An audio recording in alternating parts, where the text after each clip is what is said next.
கர்த்தருக்கு ஸ்தோத்திரம். ஏசாயா தீர்க்கதரிசன புஸ்தகம் 51ஆம் அதிகாரம் 14வது வசனத்தை நாம் வாசிப்போம். சிறைப்பட்டு போனவன் தீவிரமாய் விடுதலையாவான், அவன் கிடங்களை சாவதில்லை, அவனுடைய அப்பம் குறைவதும் இல்லை. கடன் தொல்லையில் நீங்கள் இப்போ பாதிக்கப்பட்டிருக்கலாம். என் மூலியமாக ஆவியானவர் உங்களை சந்தித்து அவர் பேச வந்திருக்கிறார்.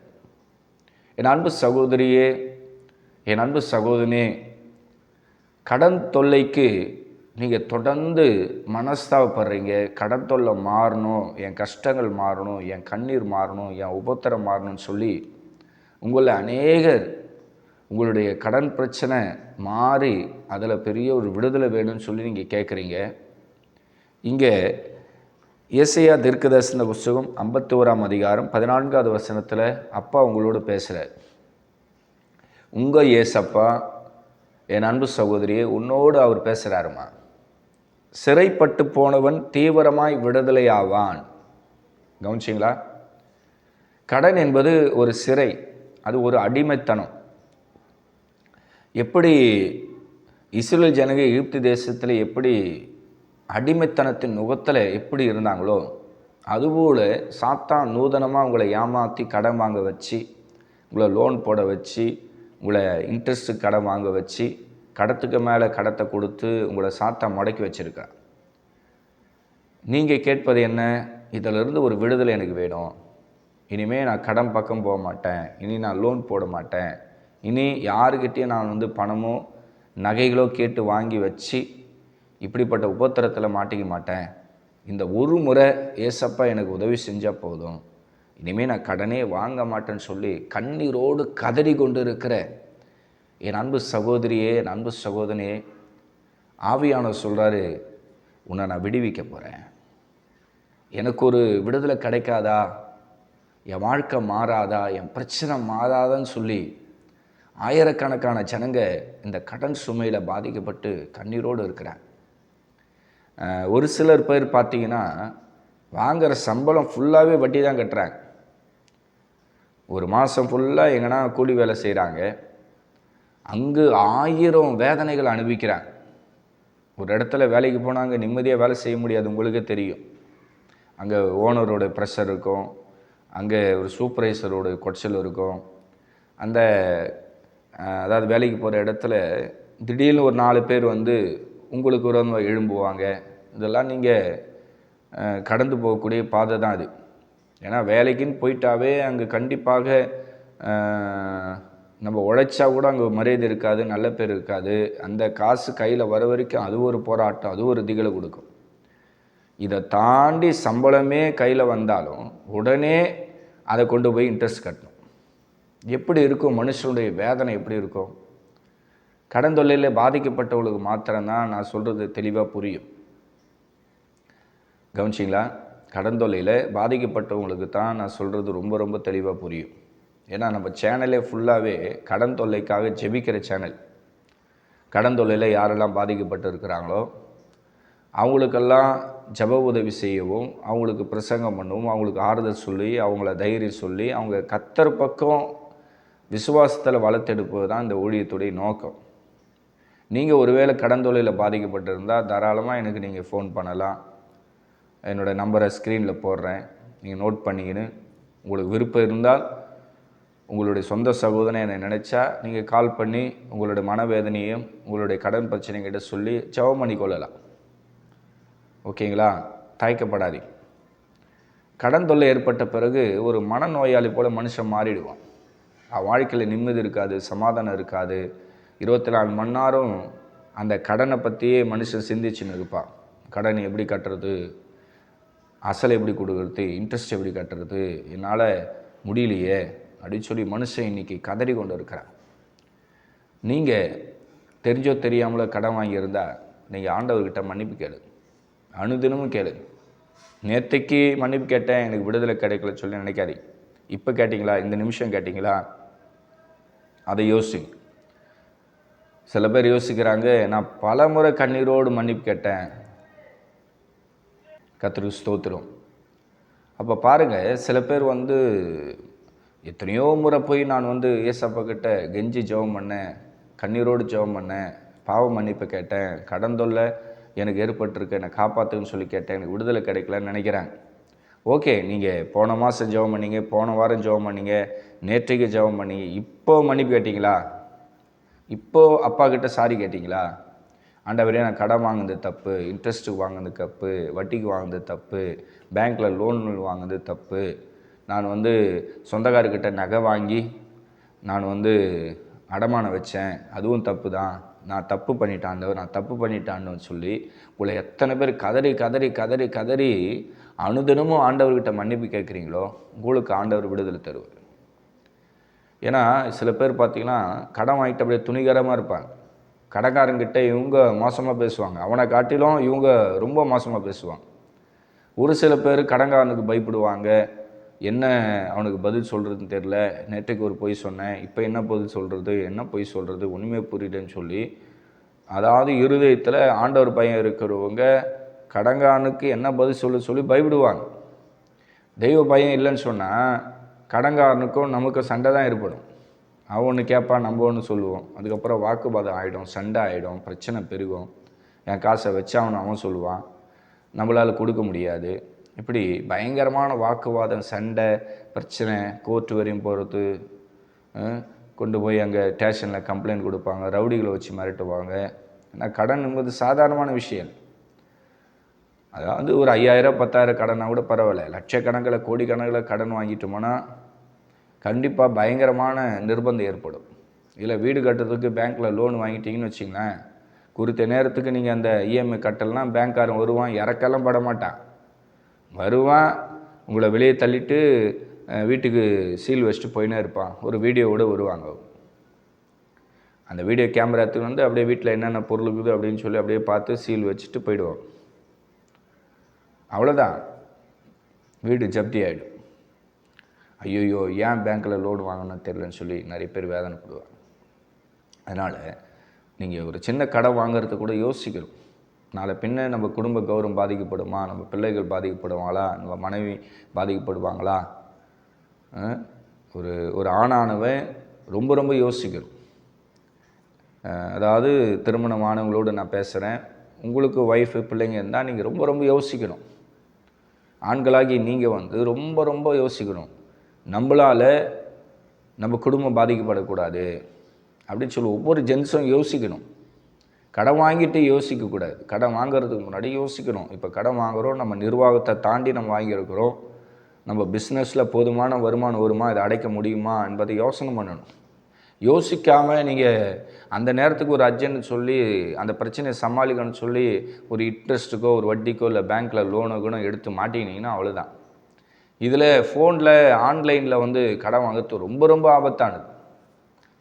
அந்த ஆன்லைனில் ஆப்பு மூலிமா வந்து சில பேர் வந்து லோன் வாங்கிறாங்க. இல்லை லேடிஸும் கூட அந்த நேரம் அவசரம் வேறு வழிக்கலன்னு சொல்லி ஒரு சின்ன ஒரு லோனு வாங்குகிறாங்க. ஏன்னா இன்றைக்கி கடன் கொடுக்கறதுக்கு 1008 ஆன்லைன் ஆப்ஸ் வந்து இருக்குது. ஆன்லைனில் கடன் கொடுக்கறதுக்கு ஆயிரக்கணக்கான பேங்க் இருக்குது. அவன் யாருன்னே தெரியாது, எந்த நாட்டில் இருக்கிறான்னு கூட தெரியாது. உங்களோட ஐடி ப்ரூஃபெல்லாம் அவங்ககிட்ட கொடுக்குறீங்க, உங்களோட ஆதார் ப்ரூஃபு, ஃபேன் ப்ரூஃபு, இன்னும் உங்ககிட்ட என்னென்ன ப்ரூஃப் இருக்குது அவங்க கேட்குறதெல்லாம் கொடுத்துட்டு பேங்க் அக்கௌண்ட்லேருந்து எல்லாமே அவங்ககிட்ட இருக்குது. அதுக்கப்புறம் இப்போது அந்த ஆன்லைனில் நீங்கள் லோனை கட்டலைன்னு சொன்னால் அவன் ஆக்ஷன் வேறு மாதிரி எடுப்பான். உலகத்தில் இங்கே கேள்விப்படுறீங்க, இவங்க லோன் கட்டலை, இந்த பொண்ணு லோன் கட்டலை, இவன் பொய்யாவை சித்தரித்து இந்த பொண்ணுடைய மானபங்கப்படுத்தினா அப்படின்னு செய்தியெல்லாம் நம்ம நியூஸில் பார்க்குறோம். அதனால் தயவு செய்து பெண்கள் வந்து ஆன்லைனில் கடன் வாங்கவே வாங்காதீங்க. அப்படி ஆன்லைனில் பெண்களாகி நீங்கள் கடன் வாங்கிட்டேன்னு வச்சுங்களேன், அதனால் உங்கள் மான மரியாதை எல்லாமே போயிடும். ரொம்ப ரொம்ப ஜாக்கிரதையாக இருக்கணும். இதில் ஆண்டுடைய பிள்ளைகளாகி நீங்கள் வேதத்தை வாசிக்கிறீங்க, ஜெபம் பண்ணுறீங்க, ரொம்ப யோசிங்க. ஏன்னா கடன் என்பது அது ஒரு சாதாரணமான ஒரு சிறையிருப்பு கிடையாது. ஆவியான இறங்கினா மாத்திரம்தான் அந்த கடன் தொல்லைந்து உங்களுக்கு விடுதலை கிடைக்கும். அதனால் முடிஞ்ச அளவுக்கு கடன் வாங்காதீங்க. ஒருவேளை நீங்கள் வாங்கி இப்போ சிக்கிக்கணும், மாட்டிக்கணும், வாழ்வா சாவா, இருக்கிறதா சாவறதான்னு சொல்லி கடைசி கட்டத்தில் கூட வந்திருக்கலாம். தயவு செய்து நான் சொல்கிறேன், எவ்வளோ லட்சம் கடன் கோடி இருந்தாலும் தயவுசெய்து உங்களோட உயிரை மாத்திரம் நீங்கள் மாற்றிக்கொள்ளக்கூடாது. தைரியமாக இருக்கணும். ஏசப்பா செய்வார், ஏசப்பா கொடுப்பாரு, என்னால் அந்த கடத்தை அடைக்க முடியும், நான் வசனத்தை நம்புகிறேன். இன்றைக்கி ஆண்டவர் நம்மோடுக்கு பேசுகிற வார்த்தை என்ன கவனிச்சிங்களா? சிறைப்பட்டு போனவனை நான் தீவிரமாக விடுதலை ஆக்குவேன். ஏசப்பா யாரை விடுதலை ஆக்குவார்னு நினைக்கிறீங்க? அவரை நோக்கி கூப்பிட்டு வாங்கின கடத்துக்கு மனஸ்தாப்பட்டு கண்ணீரோடு ஜெபிக்கிறவர்களுக்கு தான் ஆண்டவர் விடுதலை தர முடியும். ஒரு சிறையிருப்பில் இருக்கும்போது அந்த சிறையிருப்பு ஏன் வந்தது, அந்த அடிமைத்தனம் ஏன் வந்தது, இப்போ நமக்கே ஆபத்து வந்தது, ஏன் கஷ்டம் வந்தது, ஏன் நம்ம இப்போ ஏற்பட்ட உபத்திரத்தில் போய் மாட்டிக்கணும்னு சொல்லி ஒரு உணர்வுள்ள இருதயம் உங்களுக்கு வரணும். இப்போ நினச்சா கூட ஆண்டவர் உங்களுக்கு அதிசயம் பண்ண முடியும். 5 நிமிஷத்தில் ஆண்டவர் எத்தனை கோடி உங்களுக்கு கடன் இருந்தாலும் ஆண்டவர் எப்படி ஆயிலும் உங்களுக்கு வழிவாசல் திறந்துடுவார். பழைய ஏற்பாட்டு காலத்தில் ஆண்டவர் ஒரு தீர்க்கதரிசனம் உரைச்சார், உங்களுக்கு நல்லா தெரியும். நீ காற்றையும் காண மாட்டேன், மழையும் காண மாட்டேன், இந்த வாய்க்கால் இருந்தும் தண்ணீர் புறப்படும். வந்துச்சா இல்லையா தண்ணி? யோசனை பண்ணி பாருங்கள். காற்றும் அடிக்கல, மழையும் பெய்யல, வாய்க்காலில் எப்படி தண்ணி வரும்? ஆனால் கர்த்தர் அந்த இடத்துல வாய்க்க பண்ணுறாரு. இப்போ நீங்கள் மாதக்கணக்கில் உங்களுடைய கடன் சுமைக்காக ஜெபிக்கிறீங்க, உங்களுக்கு பொருளாதார திரட்சி வரலை, பொருளாதார ஆசீர்வாதம் வரலை, நீங்கள் கையிட்டு செய்கிற பிஸ்னஸில் ஆசீர்வாதம் வரலை, கண்ணீரோடு இருக்கிறீங்க. வீட்டில் நாளுக்கு நாள் பொருளாதாரம் தொச்சின்னு போகுது. நாளுக்கு நாள் உங்கள் வீட்டில் இருந்து எல்லாமே தொச்சின்னு போதாகண்டி 10 ரூபா வீட்டில் தங்க மாட்டேது. இப்படி காசு வருது, அப்படி கடன் கொடுக்குறீங்க. இப்படி வருமானம் வருது, அப்படி எடுத்து கடனை கட்டுறீங்க. சரி, அந்த கடத்தை சமாளிக்க முடியலாம், வேறு இடத்துல கடன் வாங்குறீங்க. கடன் வாங்கி கடனை கட்டுறீங்க. ஒரு கடன் அடைக்க இன்னொரு கடன், அந்த கடன் அடைக்க இன்னொரு கடன், அந்த கடன் அடைக்க இன்னொரு கடன். அப்போ கடன் குட்டி போட்டுக்கினே இருக்கும். இன்னும் கடத்தோட தீவிரம் அதிகமாகிடும். இதனால் உங்கள் உயிருக்கே ஆபத்து கூட ஏற்படலாம். அதனால் கஞ்சி குடித்தா கூட நம்ம மானத்தோடு வாழணும், நம்ம ஏசப்பா பிள்ளைங்க, நம்ம கடன் வாங்கக்கூடாது, மனசில் ஒரு வைராக்கி வைக்கணும். அப்போ ஆண்டவர் என்ன பண்ணுவார், உங்கள் மனசை பார்ப்பார். இந்த பிள்ளை நமக்கு உகந்த பிள்ளையாக இருக்குது, துணிகரமாக கடன் வாங்கலை, தெரியாமல் போய் மாட்டிக்கிச்சு, இதை காப்பாற்றி விடலான்னு சொல்லி ஆண்டவர் உங்களுக்கு இறக்கம் பாராட்டும். ஏன்னா அப்பா என்ன சொன்னார், ஒரு ஆட்டுக்குட்டி குழியில் விழுந்தால் அதை நான் தூக்கி விட மாட்டேனா அப்படின்னு ஆண்டவர் புதிய ஏற்பாட்டை கேட்டு இருக்கிறேன். ஓய்வு நாளில் ஆண்டவர் ஒரு அதிசயங்கள் அற்புதங்களை பண்ணது அன்றைக்கி இருந்த பரிசேயர்கள் சதிசேயர்களுக்கு பிடிக்கல. அவங்க கேட்குறாங்க, இந்த ஓய்வு நாளில் ஏன் நீ இந்த அதிசயம் பண்ண, இந்த அற்புதம் ஏன் பண்ண, இந்த குருடருக்கு ஏன் கண்ணை தந்த, இந்த சப்பானிக்கு ஏன் விடுதலை தந்து நடக்க வச்சிங்க, மற்ற நாளில் நீங்கள் செஞ்சுருக்கலாமே, ஓய்வு நாளில் ஏன் நீங்கள் அதிசயம் பண்ணீங்க அப்படின்னு சொல்லி தர்க்கம் பண்ணுறாங்க ஆண்டவரோடு தர்க்கம் பண்ணுற அந்த கூட்டத்தை பார்த்து ஏசப்பா சொல்கிறாரு, ஒரு ஆட்டுக்குட்டி குழியில் விழுந்தால் அதை தூக்கி விடக்கூடாதா, அது தப்பா அப்படின்னு கேட்குறாரு. அப்போது கர்த்தர் பாருங்கள், குழியில் விழுந்த ஆட்டுக்குட்டியை தூக்கி விடுவார். அதுபோல் உங்களை கடனுங்கிற குழியில் சாத்தான் தள்ளியிருக்கலாம், ஆனால் ஏசப்பா உங்களை தூக்கி விடுவார். உங்களை கைவிட வாய்ப்பே கிடையாது. என் அன்பு சகோதரியை, நீ கண்ணீரோடு அழுது கொண்டு இருக்கிறம்மா, வெகு நாளாக, வெகு மாதமாக, வெகு வருஷமாக வாழ்க்கையில் நிம்மதி இல்லை, சமாதானம் இல்லை, எல்லாத்துலேயும் கடன் சுமையில் ஏற்பட்டது. மல்லிக்கல்லில் கடன் வாங்கியிருக்கிற, பால்கல்லில் கடன் வாங்கியிருக்கிற, இன்னும் சொல்லப்போனால் எங்கெங்கே கடன் கிடைக்குமோ அங்கெல்லாம் கடன் வாங்கிட்டு இந்த தெருவுக்கு போனால் கடன்காரம்மா நம்மளை கடன் கேட்பானே, எதாம்மா குட்ட கடை எங்கன்னு கேட்பானே, இந்த தெருவுக்காக போய் நிற்கிறேன். அந்த தெருவுக்கு போனாலும் அங்கே ஒரு கடன்காரங்கிறான். சரி, இப்படி திரும்பி அந்த பக்கம் போய் தப்பிச்சிக்கலாம் பார்த்தா அங்கே ஒரு கடன்காரர் இருக்கு. இதெல்லாம் ஆண்டவர் பார்த்துக்கின்னு இருக்கிறார். உங்கள் வேதனையை, உங்கள் துன்பத்தை, உங்கள் வருத்தத்தை ஆண்டவர் பார்த்துன்னு இருக்கிறாரு. இப்படி என் பிள்ளை பாதிக்கப்பட்டு ஐயோ கடன் சுமையில் அப்படியே உடஞ்சி போயிருக்குதே, அந்த பிள்ளைக்கு நம்ம விடுதலை தந்து அந்த பிள்ளையுடைய அப்பத்தை தண்ணீர் ஆசீர்வச்சிலான்னு சொல்லி இந்த வாக்கு தத்தத்தை ஏசப்பா உங்கள் வீட்டுக்கு அனுப்புகிறார். ஆண்டவர் பேசுகிற பாருங்கள், சிறைப்பட்டு போனவன் தீவிரமாக விடுதலையாவான், அவன் கிடங்களை சாவதில்லை. கவனிச்சிங்களா? அது கடனாக இருக்கட்டும், பாவமாக இருக்கட்டும், சாபமாக இருக்கட்டும், வியாதியாக இருக்கட்டும், பலவீனமாக இருக்கட்டும், எதுவாக இருக்கட்டும், கர்த்தருடைய வார்த்தை ஒன்று பொய்யாகாது. இந்த வார்த்தை ஆம் என்றும் ஆமேன் என்று கிரியை செய்கிற வார்த்தை. அவர் அனுப்புகிற வார்த்தை ஒன்று வெறுமையாக திரும்பாது. அது இப்படி போயிட்டு ரிட்டன் வெறுமையாக வராதான். அவர் சொன்னதை செய்து முடிச்சுட்டு தான் வருமா. ஆண்டவர் சொல்கிறாரு, சிறைப்பட்டு போனவன் தீவிரமாக விடுதலை ஆவான், அவன் கிடங்களை சாவ மாட்டான், அவருடைய அப்பம் குறைந்து போகாது. பரிசுத்த ஆவியான பட்சமாக பேசுகிறார். அப்படியே இந்த வாக்கு தத்தத்தை விசுவாசிங்க. ஆண்டவரே, ஏசாயா தீர்க்கதரிசன புத்தகம் 51:14 நான் விசுவாசிக்கிறேன். எனக்கு இருக்கிற இந்த பொருளாதார கஷ்டத்தை எடுத்து போட்டு என்னுடைய கடன் சுமையை மாற்றி எனக்கு ஒரு அதிசயத்தை காட்டுங்க ஆண்டவரே. என் வாழ்க்கையை சந்தோஷப்படுத்துங்க. நான் கண்ணீரோடு இருக்கிறேன்ப்பா. தயவு செய்து இந்த ஒரு விசை எனக்கு மன இறங்குங்க ஆண்டவரே. ஆண்டவரே, இந்த கடன் சுமை என்னை விட்டு விலகணும் ஆண்டவரே. சிங்கத்தின் கெபிலிருந்து தானியேலை தூக்கி எடுத்தீங்களே, என்னை தூக்கி எடுங்க ஆண்டவரே. மீனின் வயிற்றில் யோனா இருக்கும்போது அந்த வயிற்றில் இருந்த யோனாவுடைய பிராணனை பாதுகாத்து பத்திரப்படுத்தி கரைக்கு கொண்டு வந்து அவனை வச்சு நினிவே பட்டணத்துக்கு சுவிசேஷம் அறிவித்த தேவாதி தெய்வமே, என்ன பயன்படுத்துங்க ஆண்டவர். எனக்கு ஒரு விடுதலை தாங்க. அப்படியே கண்ணீரோடு கதறன். 13 வருஷம் எகிப்து தேசத்தில் இருக்கிற ஜெயிலில் இருந்த யோசப்புக்கு விடுதலை தந்து அவனை எகிப்து தேசத்துக்கு ராஜாவாக உயர்த்தின தெய்வமே, எனக்கு ஒரு விடுதலை தாங்க. கேளுங்க. ஒருவேளை சாப்பாட்டுக்கு வழி இல்லாத அந்த ரூத்தையும் நகோமியும் பெத்லகேம் தேசத்தில் உயர்த்தின தெய்வமே, என்ன ஆசீர்வதிங்க. வாயத்தாருங்க, எல்லாம் வாயத்தாருங்க. நீங்கள் ஜெபிக்கிற நேரம் இது. வேதத்தில் பார்க்குற சாட்சிகள் அடிமைத்தனம், கட்டு, பிரச்சனைகள், போராட்டங்கள், உபத்திரங்கள், வறுமைகள், கஷ்டங்கள் எல்லாம் தாண்டி வந்து தான் அவங்க விசுவாசத்தில் ஜெயம் எடுத்திருக்கிறாங்க. இன்றைக்கி நீங்கள் ஜெபத்தில் கேளுங்க. ஆண்டவரே, ஏசாயா தீர்க்கதரிசன புத்தகம் 51:14 இருக்கிற விடுதலை எனக்கு தாங்க. நீங்கள் பேசுனீங்களே, என் காது கேட்க நீங்கள் பேசுனீங்க. சிறைப்பட்டு போனவனை நான் தீவிரமாக விடுதலை ஆகிடுவேன். அவன் கிடங்களை சாவ மாட்டான், அவனுடைய அப்பம் குறைந்து போகாதுன்னு சொல்லி பேசுனீங்கப்பா. அந்த விடுதலை என் வீட்டுக்கு அனுப்பு ஆண்டவர். அந்த விடுதலை அனுப்புத்தாங்க. அந்த டெலிவரன்ஸ் என் எல்லைக்குள்ளே, என் பிஸ்னஸில், என் கையின் பிரயாசங்களில் அந்த அபிஷேகம் இறங்கின ஆண்டவர், அந்த வல்லமை இறங்கின ஆண்டவர்.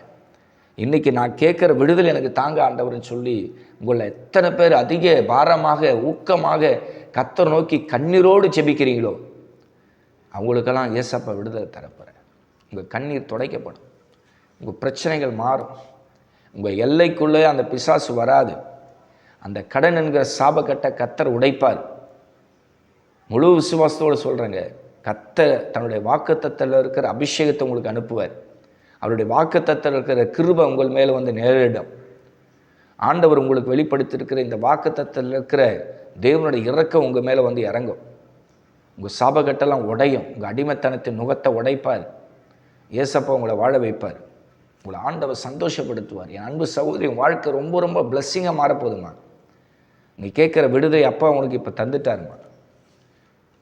நீ அவமானப்பட்ட ஊரில் என் அன்பு சகோதரியை ஆண்டவர் உன்னை தலை நிமிர செய்வார்.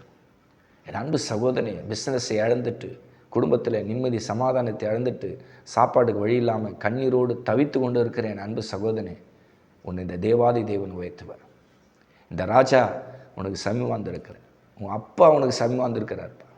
அன்புள்ள ஏசப்பா உன்னை சந்திக்க என் அன்பு சகோதரன் வீட்டுக்கு வந்திருக்கிற என் அன்பு சகோதரி, உன்னை தொட்டு உனக்கு ஒரு பெரிய விடுதலை தரப்போற. உன் கண்ணீரை ஆண்டவர் துடைப்பாருங்க. எல்லாரும் தைரியமாக இருக்கு. ஓகேங்களா? அப்படியே இந்த வசனத்தை படித்து அந்த வசனத்தில் இருக்கிற கிருபையை பெற்றுக்கொள்ளுங்க. தொடர்ந்து மனஸ்தாபத்தோடு பாவ மன்னிப்பை கேட்டுனாருங்க.